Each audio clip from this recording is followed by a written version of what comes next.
Hello, welcome back to the discussion on quantum optics. So today we are going to discuss the rest state. Okay, so rest state is basically in a particular state in Jaynes Cummings model. So in the last two lectures, we have introduced what is Jaynes Cummings model, and we also solved the Jaynes Cummings model to two simple cases, particularly when the system is under resonance, that is the frequency of the field and the atom transition are same. And we have introduced the Rabi oscillation. So in case of the initial photon is in the Fox state, we can see the Rabi oscillation with certain frequency. And if the initial state of the photon or the field is in the coherent state, we can see again the oscillation, but there is a possibility of collapse and revival, etc. Okay, so today we can start with the Jaynes Cummings Hamiltonian. So Jaynes Cummings Hamiltonian is given by it's already known to us. It is H is half H cross omega 0 sigma z plus H cross omega a dagger a plus H cross lambda a times sigma plus and a plus sigma minus. So this can be my equation number one. Okay. So we are familiar with all the operators here. What is sigma z is called inversion operator, and a dagger a are the creation and annihilation operators for photons, and sigma plus and sigma minus are the excitation de-excitation operators. Okay. So if we consider the state of the field as a Fock state, then the system undergo the transition. So there are two possibilities. So suppose if the initial atom initially in the excited state, then there's a transition between E and state. So E represent the excited state of the atom. Okay, so we are considering two level atom with two possible state E and G, where E corresponding to excited and G corresponding ground state, with the energy differences of H cross omega 0. Okay, so if the one possible state I represents En, then it can undergo transition to Gn plus 1. That is, once the atom de-excite, the number of photon increase by 1. Or if the initial number of photon is N in the ground state, then the atom can excited to the state E by decreasing by absorbing a photon, or so that the total number of photon decrease by one. So there are two possible way to represent this transition, and actually earlier we have used this particular transition. So in this discussion also we'll focus this particular representation, the transition between En and Gn plus 1. Okay, so these states are basically called the bare states of JCM, and that is basically the product states. Recall this: the ket E is the unperturbed state of the atom Hamiltonian, and ket N is the unperturbed state of the field Hamiltonian. So the ket E, ket G are the eigenstate of the atomic part of the Hamiltonian. So the atomic part of the Hamiltonian is H cross half H cross omega 0 sigma z. So this the ket E and ket G are the eigenstate of this particular term, and ket N is the eigenstate of this particular term. That is the free part of the field Hamiltonian. Okay. So if you consider the initially the field is in the Fock state, then the dynamic of the system is completely confined between the two dimensional space. That is basically the transition can occur between only two possible states, either En and Gn minus 1, or En minus 1 and Gn. Okay, so obviously these bare states are orthogonal, and we can use these states as the basis states to study this particular system.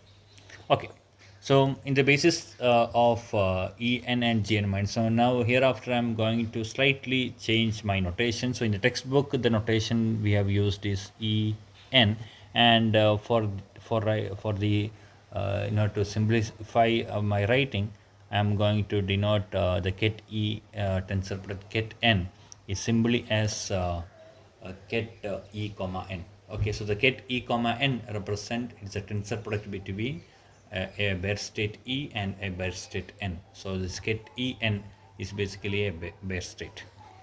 Okay, so the ket En. Okay, again I'm going to change my notation. I'm going to use the textbook notation. So in the textbook notation, the ket En is represented by symbol the ket psi 1n, and ket Gn minus 1 is represented by symbol psi 2n, and these psi 1 and psi 2n are orthogonal. So that means If you take the inner product between psi1n and psi2n, you should get 0.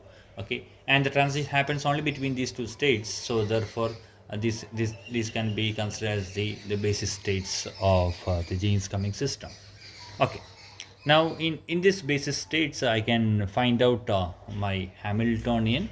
So the matrix terms, the matrix elements of this Hamiltonian. Okay, we have already discussed how to find the matrix elements of an operator. So using those ideas, I can calculate what are the I can find out what are the matrix elements of this operator H, and they are, the first term would be, first element would be the inner product psi1 n H psi1 n.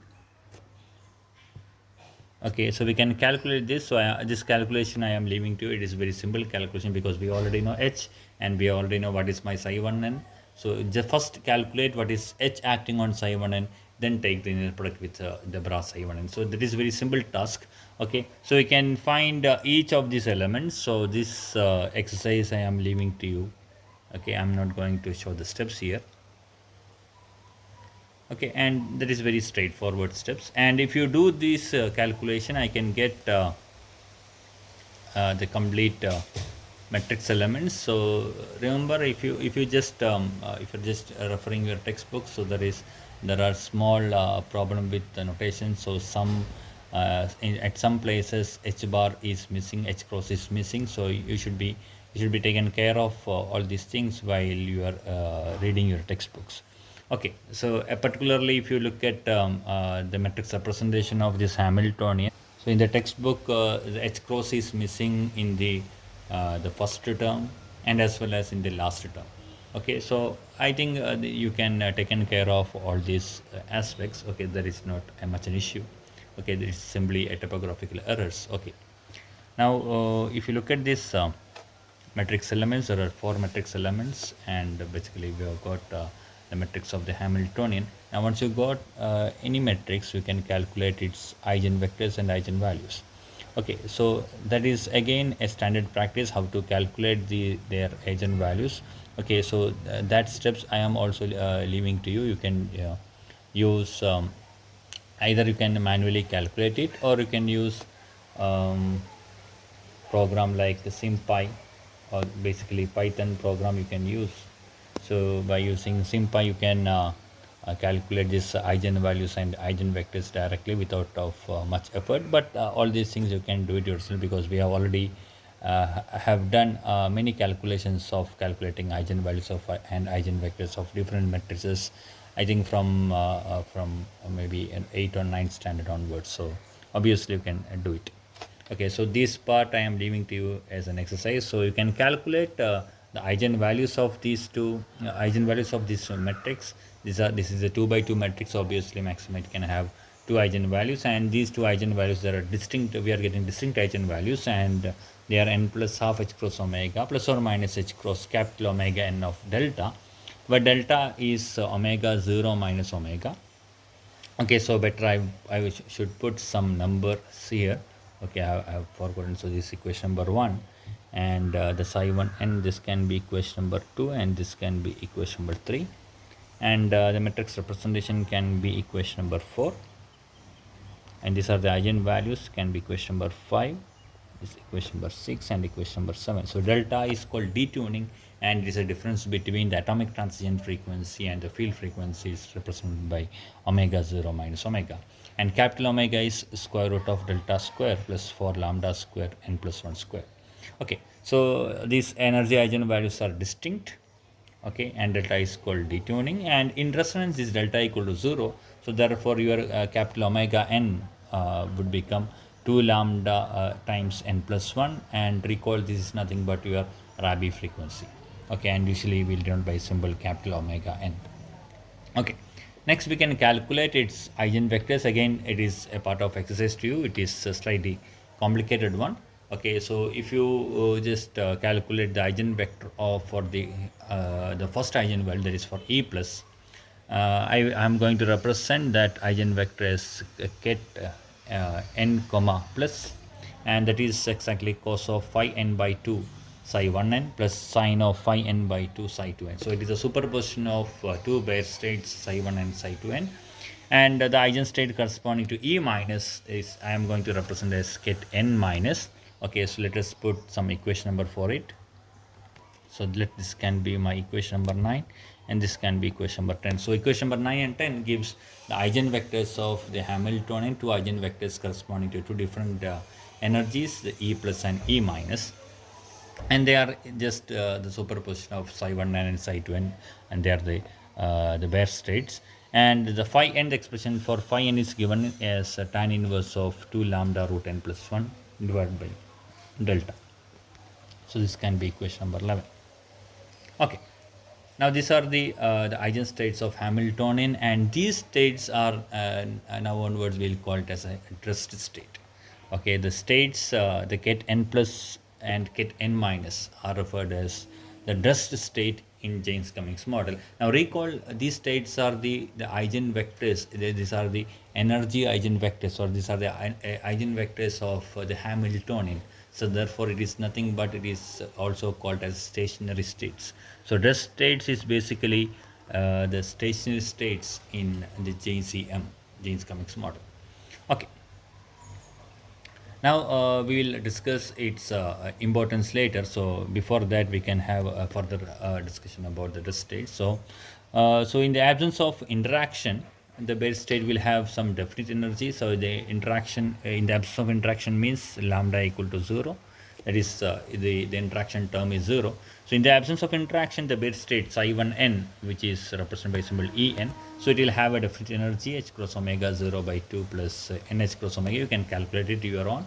That is basically you have to calculate what is the h acting on this psi 1 n or E n.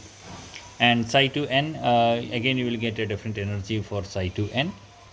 Okay, and but this energy is slightly different. The E2n would be minus h cross delta lesser than E1n value. Okay, so the E1n and E2n will have a distinct energy if the resonance, if the system is not in resonance, that is if detuning is present. Okay, so in the absence of interaction, the psi 1n state, the bare state, the psi 2n, these two bare states will have a small separation, and they are called non-degenerate. Okay, but obviously when delta equal to 0, both psi 1n and psi 2n will have the same energy. They will be degenerate. Okay, now what will happen if the interaction is present? So when the interaction is present, then the psi 1n and psi 2n are no longer the energy eigenstate. Okay, so if the interaction is present, if lambda is present, so when lambda is non-zero, then psi 1 and psi 2n are no longer eigenstate. Okay, so remember, if lambda equal to 0, the Hamiltonian is simply h cross omega 0 by 2 sigma z plus a dagger a times h cross omega. Okay, so therefore the h acting on En will get a definite energy. Okay, that is denoted by symbol E1n. En, and h acting on Gn will Gn minus 1 will give a definite energy E2n G comma n minus 1. Okay, so when lambda equal to 0, when there is no interaction, these bare states are the eigenstate, because these bare states are the eigenstates of the free part of the Hamiltonian.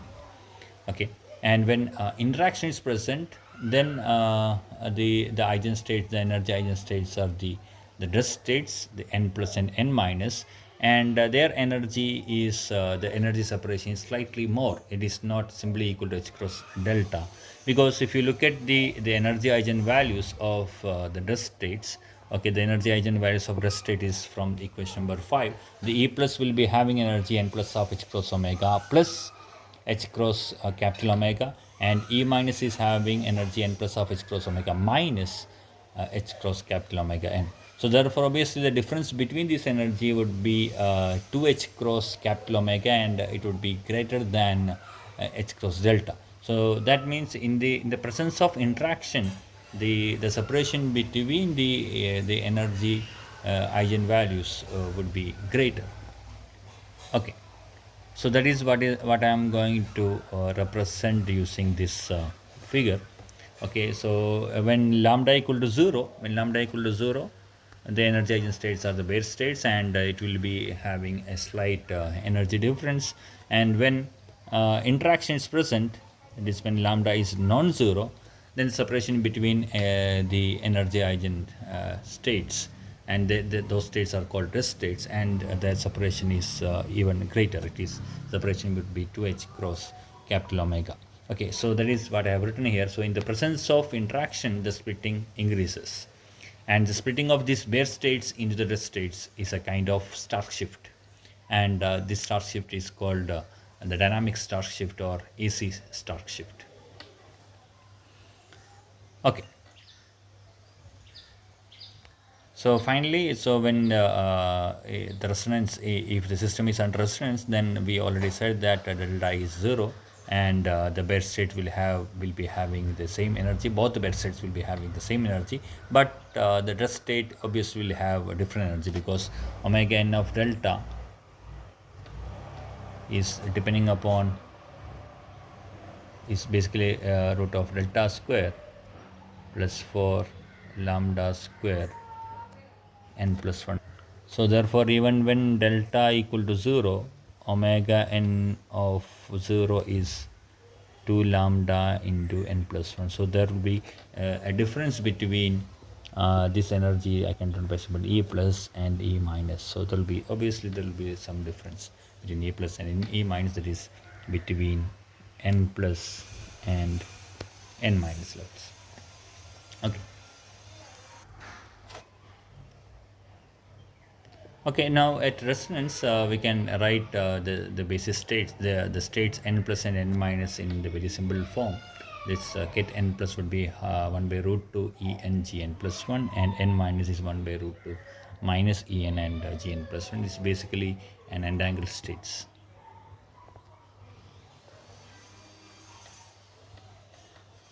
So both are entangled states. Okay. Now, the prime importance of the rest state is we can easily solve the JCM system once you know the initial state of the system, because the rest state is a stationary state, and we know the time evolution of the stationary states. Okay, so if you look at, if suppose psi is the stationary state, then initially this state is psi of 0 with energy E. Okay, then after some time t, the psi of t I can write as e raised to minus iht by h cross psi of 0 is according to the Schrodinger picture. So this is basically your Schrodinger picture. Okay, so if the psi of 0 has energy E, then psi of t is simply e raised to, just replace this h with the energy eigenvalue. So if you replace h with energy eigenvalue, the psi of t would be simply e raised to minus iet by h cross psi of 0. That is, once you know the initial state, then then we can very easily find out what is the future state of the system in terms of the rest state, that is in terms of the stationary state. Okay, so that I will illustrate it here. Okay, suppose the initial state of the field is the superposition of the Fock state is in the superposition of Fock states. It is the psi f of 0. So f represent the field. So psi f of 0 is sum over n c n ket n. So it can be any state. It can be a pure Fock state, or it can be a superposition of Fock state like a coherent state. And atom is in the excited state. Okay.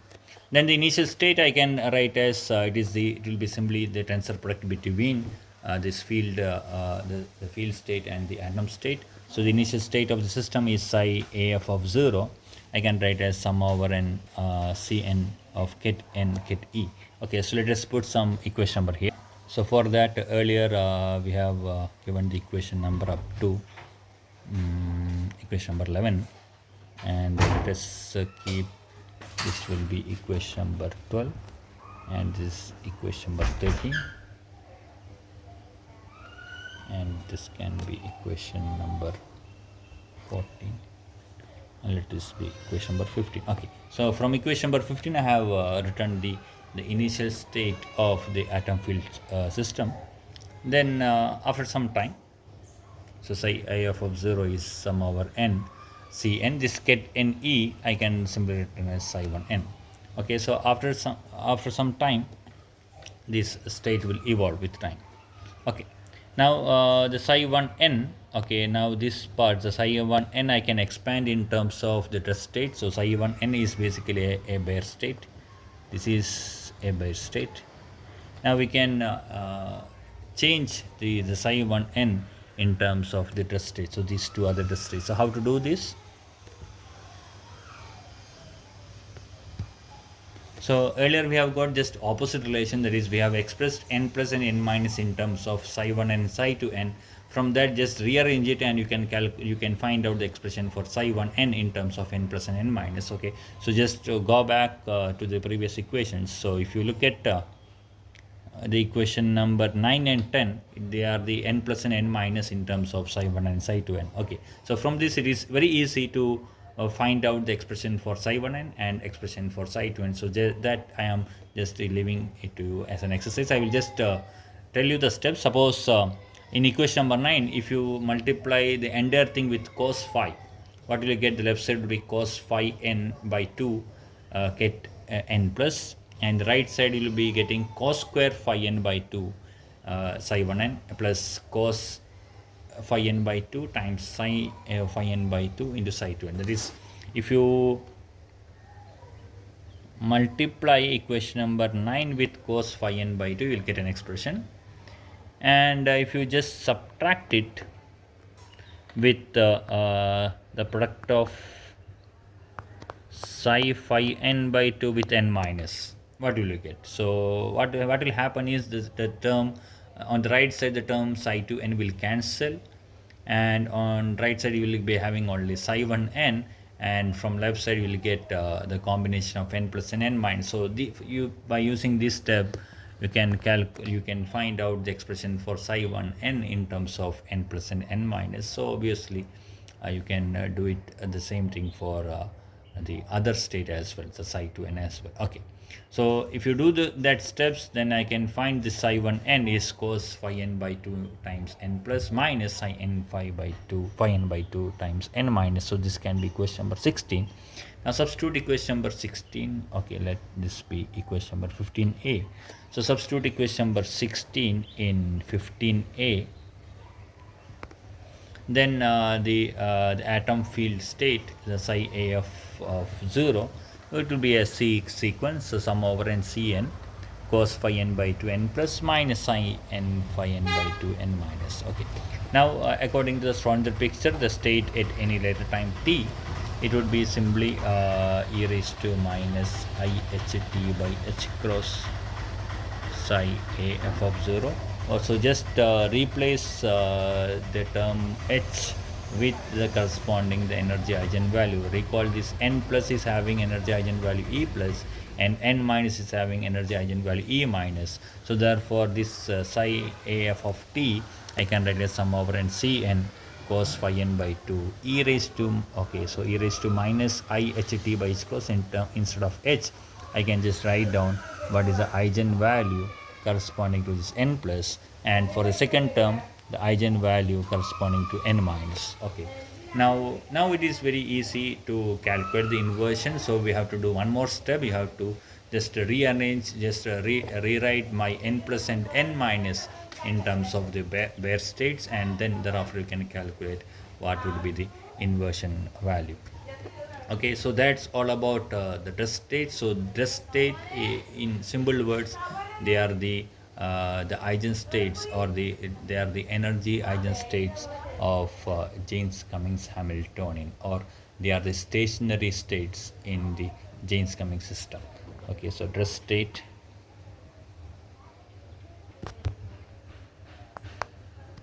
are the energy